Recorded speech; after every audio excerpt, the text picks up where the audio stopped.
Agora, olha só, qual a diferença entre o fator Melquisedeque e a ordem de Melquisedeque? Exatamente, Caio. Bom, a ordem de Melquisedeque é uma ideia que começou a partir do livro de Gênesis, capítulo 17, porque um homem considerado um rei e sacerdote, chamado Melquisedeque, cujo nome significa rei de justiça e rei de paz, veio a Abraão, quando Abraão vinha de vencer inimigos que tinham levado seu sobrinho Ló cativo, e ele libertou a Ló e voltou com os despojos da guerra que ele e outros reis tinham travado contra uma quantidade de outros reis. Era um pau a pau feio, tipo 5 contra 4, mas eles venceram a peleja, voltaram com os despojos, como era comum nas guerras antigas, e quando ele ia voltando para casa, no meio do caminho, se lhe apresenta uma pessoa cujo nome a gente fica sabendo que é Melquisedeque, mas que Abraão reconhece de imediato como sendo um ente absolutamente superior a ele. E Abraão se ajoelha e bota a cara no chão diante de Melquisedeque. Primeiro ele pega o dízimo de tudo que ele ganhou e ele coloca na presença de Melquisedeque e pede a bênção ajoelhado, e Melquisedeque abençoa Abraão.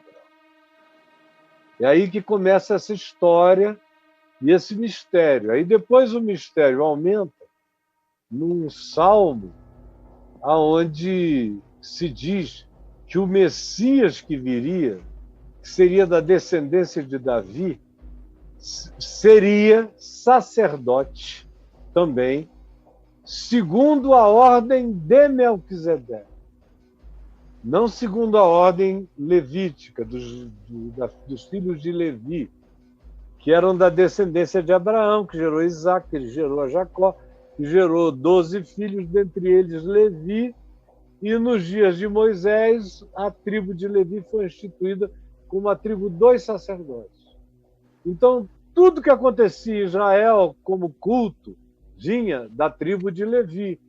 Depois que foi construído o templo, eles eram os gerentes do templo e eles eram a tribo de onde provinham todos os sacerdotes, pelos seus turnos de serviço. E aí se diz antes disso que quando viesse o Messias, ele não seria da tribo de Levi, nem da ordem do culto levítico, que é um culto judaico, que é um culto da linhagem de Abraão, com as histórias de Abraão, com as reminiscências da fé de Abraão e dos seus descendentes, que é o que Israel pratica. O Salmo diz, não, quando vier esse Messias, ele vai ser de uma outra, ele vai ser sacerdote e rei, mas será não segundo a tribo de Levi. Ele vai ser da tribo de Judá, conforme o rei Davi, mas ele será sacerdote segundo uma ordem superior. Aquela ordem que abençoou a Abraão, portanto, uma ordem superior à da tribo de Levi, a ordem da religião, conforme a gente conhece.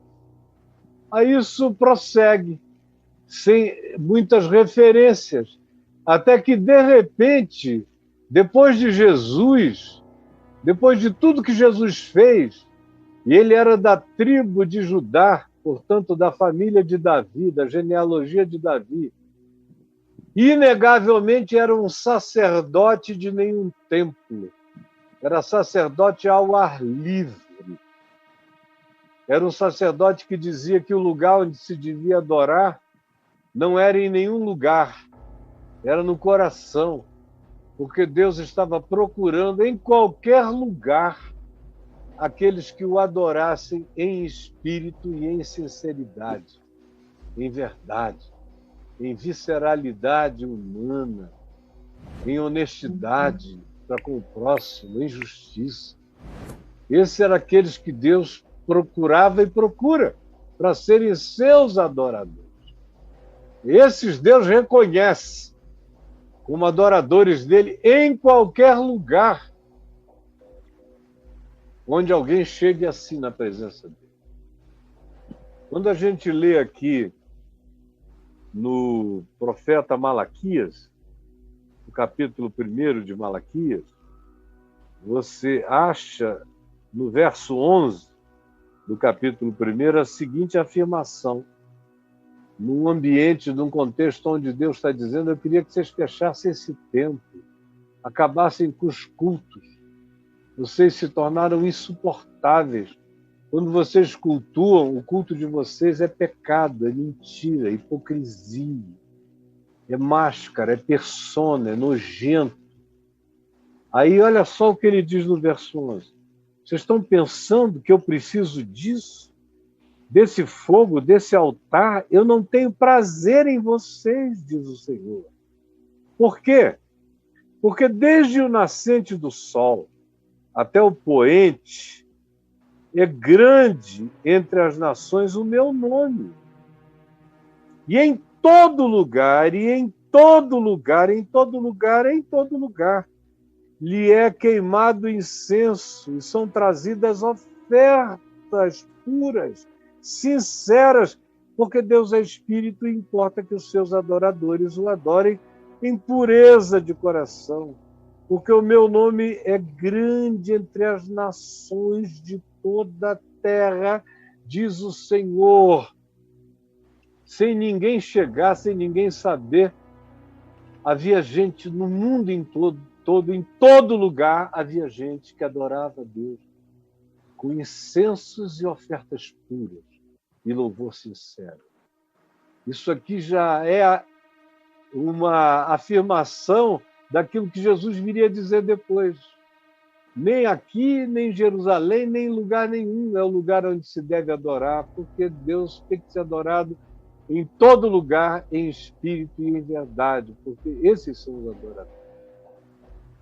Aí, depois disso, você vê Paulo abrindo esse leque e levando essa palavra, e você vê mesmo no livro de Atos dos Apóstolos, Pedro dizendo a Cornélio, lá em Atos 10, que ele sabia, Pedro tinha convicção, de que em qualquer lugar da terra, onde alguém temesse a Deus e vivesse de acordo com o temor do Senhor, essa pessoa, em qualquer lugar, ele não está falando de gente que tinha uma informação, teologia, catequese judaica ou cristã, não.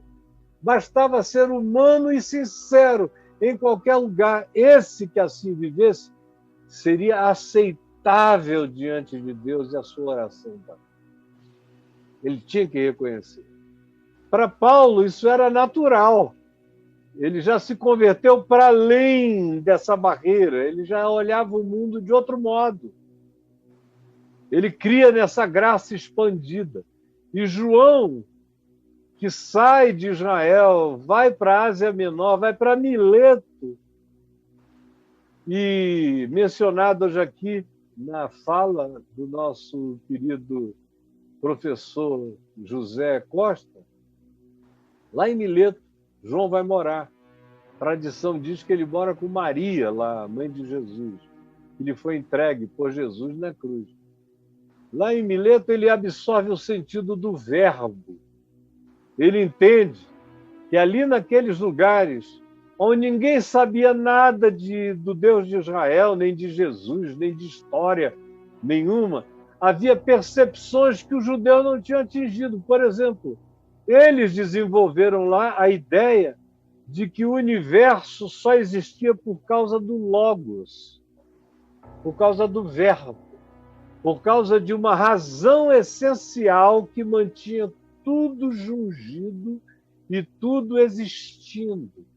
Essa não é uma ideia que nasce de nenhum lugar a não ser do chão do paganismo, assim como no Evangelho de Mateus, quem vai adorar com consciência o Messias, segundo a ordem de Melquisedeque, são astrônomos e astrólogos da Pérsia, chamados por nós de magos, que vieram e o adoraram, trazendo ouro, incenso e mirra, semelhantemente a Malaquias 1:11, semelhantemente a Pedro em Atos 10, semelhantemente a Jesus com a samaritana em João 4, semelhantemente a tudo que se diz e aquilo que João afirma na primeira epístola.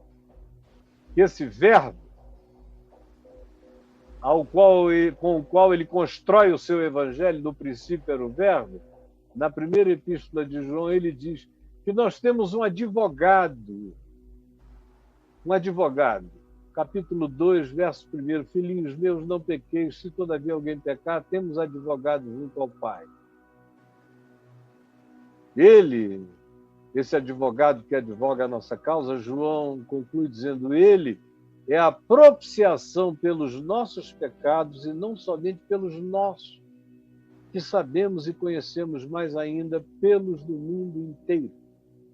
É o que Paulo diz, escrevendo a Tito, que Cristo Jesus é o Salvador de todos os homens, especialmente dos fiéis. Mas é uma graça que ele sabia que estava estendida para além do conhecimento. É Paulo também que diz em Romanos, no capítulo 2, que havia aqueles gentios que não tinham informação de nada, e que, perdidos nas ilhas dos oceanos, inalcançáveis, mas que tinham o mandamento de Deus escrito no coração e viviam segundo esse mandamento, ora defendendo-se, ora acusando-se a si mesmos, mas encontrando uma síntese que melhorava o ser deles. Aí Paulo diz, vocês vão levar um susto, capítulo 2, verso 16, no dia em que esses corações forem abertos e os segredos dos homens forem revelados juntos.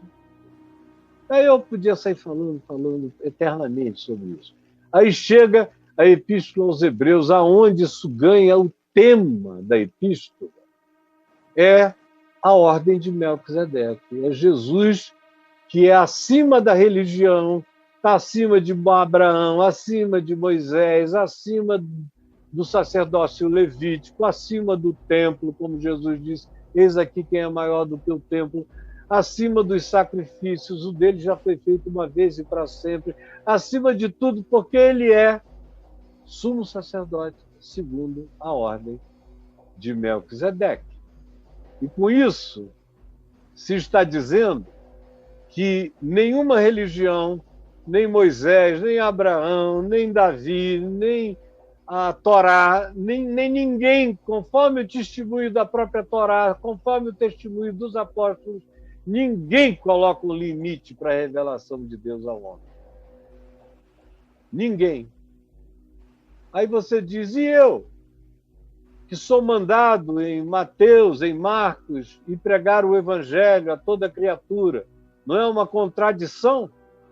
Não, eu obedeço o evangelho e prego, porque eu creio que existem pessoas que, de fato, se não forem chocadas pelo evangelho, não encontram luz.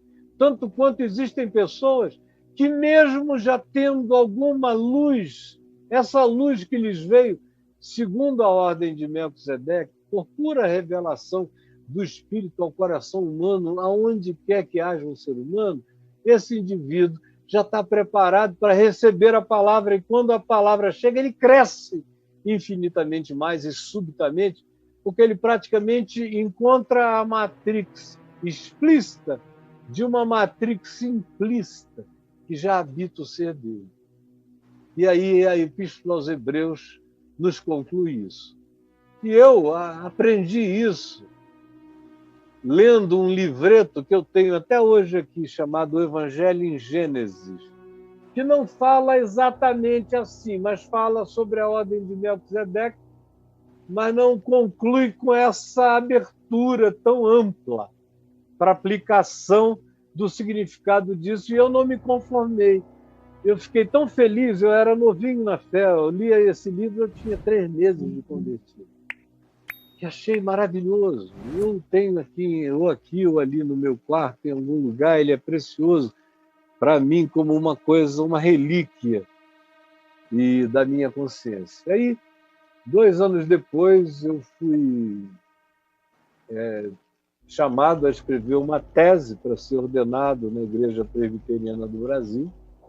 E eu escrevi a minha tese sobre a salvação de Deus fora dos ambientes da religião, segundo a ordem de Melquisedeque.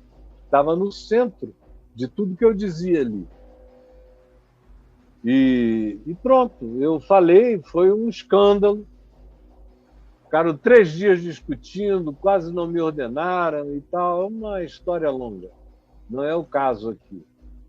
E foi tão chocante que meu pai falou: meu filho, isso está anos adiante da percepção desses irmãos queridos.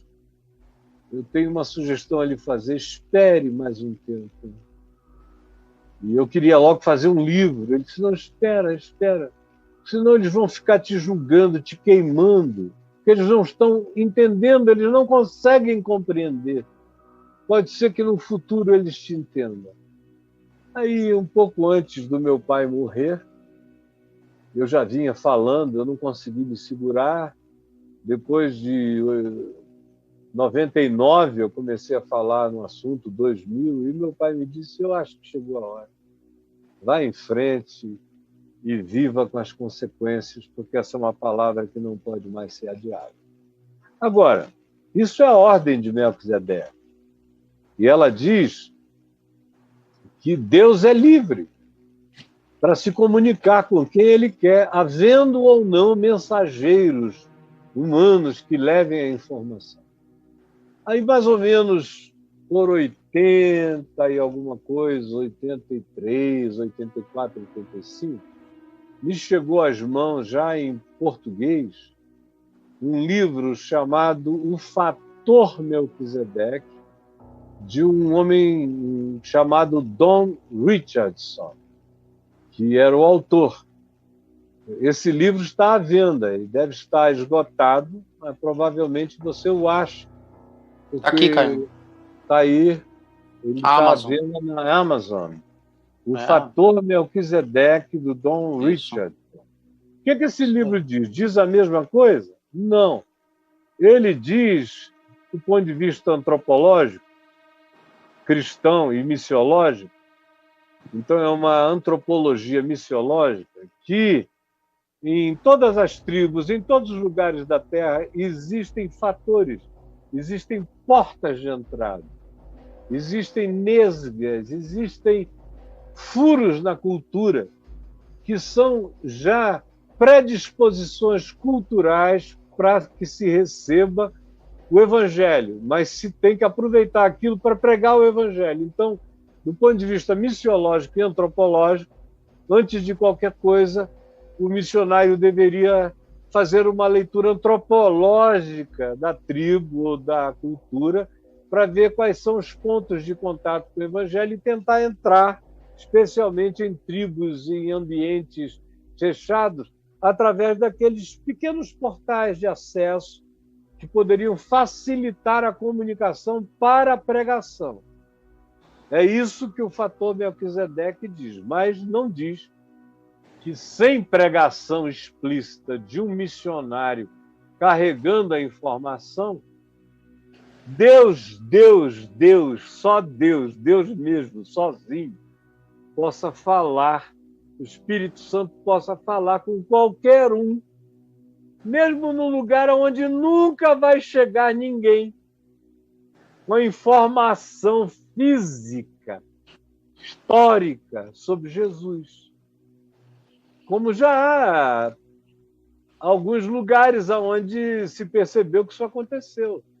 Houve na Indonésia, num momento em que estava havendo um grande derramamento do Espírito Santo, houve um susto que o missionário levou quando ele chegou numa daquelas muitas ilhas da região da Indonésia, no fim do século XIX, início do século XX, onde nunca nenhum cristão tinha botado o pé para falar de Jesus, ele chegou lá e levou um susto, porque quando ele abriu a boca para falar de Jesus, o pessoal disse que conhecia. Aí ele disse como? Aí levaram-no ao pajé, ao sacerdote local da cultura, e o indivíduo disse que ele teve um sonho, e nesse sonho aparecia a ele um ente de luz que dizia para ele escrever na língua dele, com os sinais dele, o que iria ser ditado. E o cara escreveu. E no fim, quando o missionário teve acesso, o que tinha sido escrito tinha sido o Evangelho de Marcos. E eles conheciam toda a história de Jesus através do Evangelho de Marcos. Mas isso aí é uma colher de chá das mais excepcionais que eu já vi. O que eu já vi muito é você chegarem num lugar e encontrarem praticamente todo mundo convertido sem nunca terem ouvido nada e sem saberem de Jesus, mas terem aquela prática de um amor justo nas relações uns com os outros e uma certeza espiritual de que eles eram de Deus, embora eles não soubessem nada do Deus de Abraão e nada do Deus segundo Jesus, mas eles sabiam do espírito do Evangelho, da prática do amor em justiça. E era por isso que se orientavam nos seus corações, nas suas vidas mais simples e mais singelas.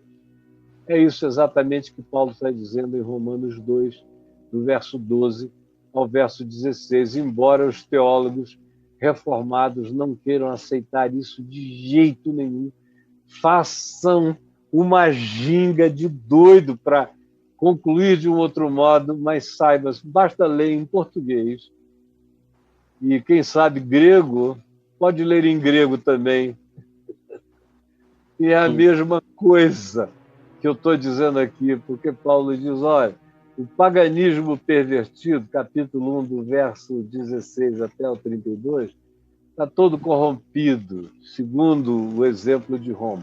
Mas vocês, judeus, que estavam ouvindo, lendo a mensagem dele, tinha um bando de judeus, a gente vê lá em Romanos 16 qual era o público, dentre eles judeus, não fiquem assim, se sentindo superiores, não, porque vocês são muito hipócritas. Aí o pau canta em cima dos judeus. Aí eles ficam assim, olhando uns para os outros, os romanos e os judeus, naquele ambiente. Aí Paulo diz, olha, melhor é ter um coração humilde, porque Deus se revela a quem quer. E mesmo aqueles que nunca ouviram nada, vai haver o dia em que os segredos dos corações vão ser abertos, e nesse dia vocês vão ficar chocados. Ele diz a mesma coisa, escrevendo aos Coríntios, uma expressão linda, no dia em que os segredos dos corações sejam abertos. Aí a gente vai ver quanta gente estava sob as asas de Cristo. As asas de Cristo. Não sabiam o nome de Jesus, mas estavam sob as asas de Cristo, porque o Cristo é eterno. Jesus nasceu há 2000 anos e Jesus é o Cristo encarnado. Mas o Cristo precede a Jesus. O Cristo é o Cordeiro. É aquele em quem tudo foi criado. E Jesus é aquele em quem tudo foi criado, não porque Jesus não seja um ente histórico. Ele é o ente histórico que tem 2000 anos. Agora, ele é a encarnação do Cristo, que é a segunda ordem de Melquisedeque. Não tem princípio de dias e nem fim de existência. Como diz Miqueias, no capítulo 5, versos 1 e 2, quando ele afirma que aquele que viria, o guia, que nasceria em Belém, da tribo de Judá, da descendência de Davi, que ele diz que é o meu ungido, meu enviado. Aí outra vez se diz que não tem princípio de dias, não tem fim de existência, cujos dias são desde a eternidade. Ele está falando do Cristo antes de Jesus e agora do Cristo que se encarnou em Jesus. E Jesus é a manifestação do Cristo eterno para nós, para quem sabe.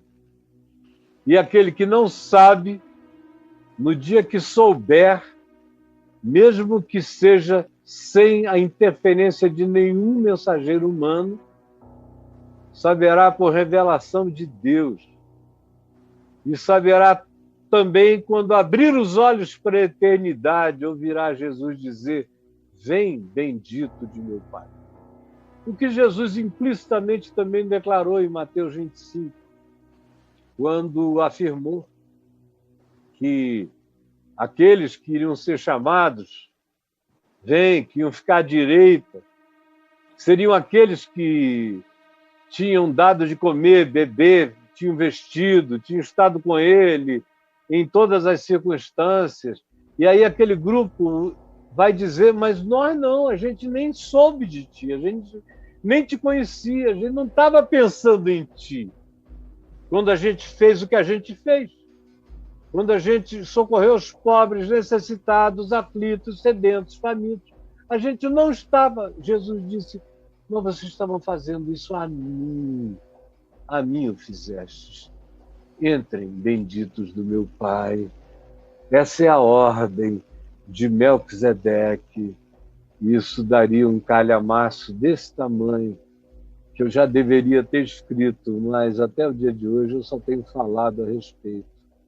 Mas a ordem de Melquisedeque é infinitamente superior ao fator Melquisedeque. O fator Melquisedeque diz que tem brechas, mas você tem que ir lá e entrar. E se você não pregar, ninguém encontra a graça de salvação ali. Já a ordem de Melquisedeque diz que não depende de eu ir ou eu não ir. Eu devo ir por alegria, por amor. Pastoreia os meus cordeirinhos. Foi o que Jesus me disse: é meu privilégio ser um anjo dessa anunciação, ser um mensageiro dessa anunciação. Agora, Deus não está condicionado a mim. O Espírito Santo não está condicionado a mim, nem à igreja, nem aquilo que você chama de igreja, em lugar nenhum. Do contrário, cara, estava tudo perdido, porque os cristãos não sabem o que é o Evangelho, imagina só. E os cristãos são 1 bilhão de pessoas na Terra, 1 bilhão que não sabe o que é o Evangelho, que precisa ser evangelizado, que são os mais duros de coração. Agora imagina chinês, indiano, gente de todos os tipos e tribos e ritos e islâmicos, e gente animista, e gente nas ilhas solitárias e povos não alcançados.